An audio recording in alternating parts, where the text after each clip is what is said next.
I had a request to show tanking Mograine, so here's me doing that. We got like a full long duration dodge set turned on here. I'm actually over the cap needed. Since with this spec I'm running improved Ghostly Strike, that gives you 17% dodge, Flourish gives you 20%, Evasion gives you 50.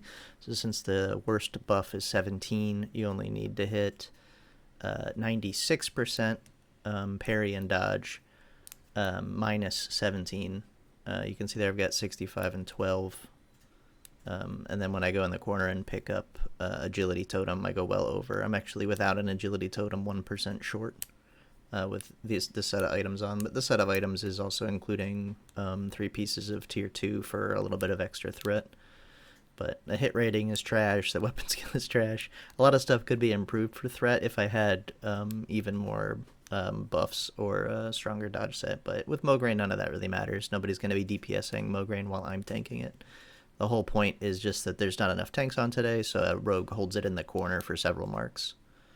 I also forgot to put on HP consumes with Zanza and Flask and Tank Merlot. I can have enough HP to survive a 7th mark. I do die on the 7th mark here, but they only need me to hold him for 6.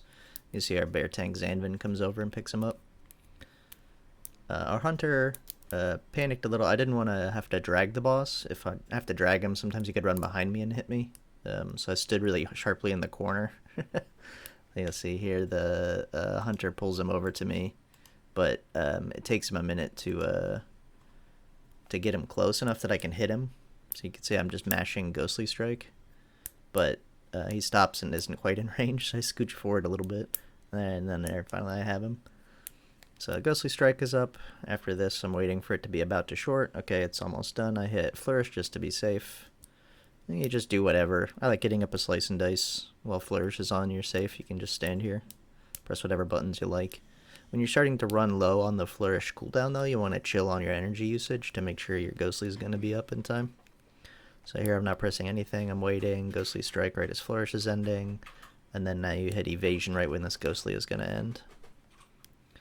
If I was actually like tanking for DPS, I would do more buttons for threat and focus more on that and try to min-max that. But here I'm just trying to make sure Mograine never hits me, and I have a very long duration. You can see the DPS has finished the first boss. They're in the back there.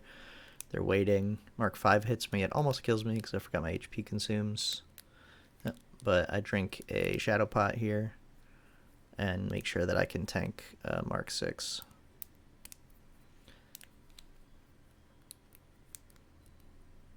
Again, after Evasion, I did a Ghostly Strike, then I hit Preparation, Ghostly Strike, Flourish, Evasion, back into a Ghostly Strike. And now Zanvin has it, so I'm trying to move out, but there's no shot without the HP consumes. You'd just die to the 7th mark. I end up, I think, taking like a 7k hit. So you'd need the Flask and the Zanza and stuff to be able to survive it. But that's a rogue tanking Mograine. The point of it is that a rogue can completely negate his damage for several marks while your tanks get set up and your DPS kills the first boss. So if you're short on tanks, this is a valid strategy to keep the boss busy, essentially. Costs you 1 rogue player.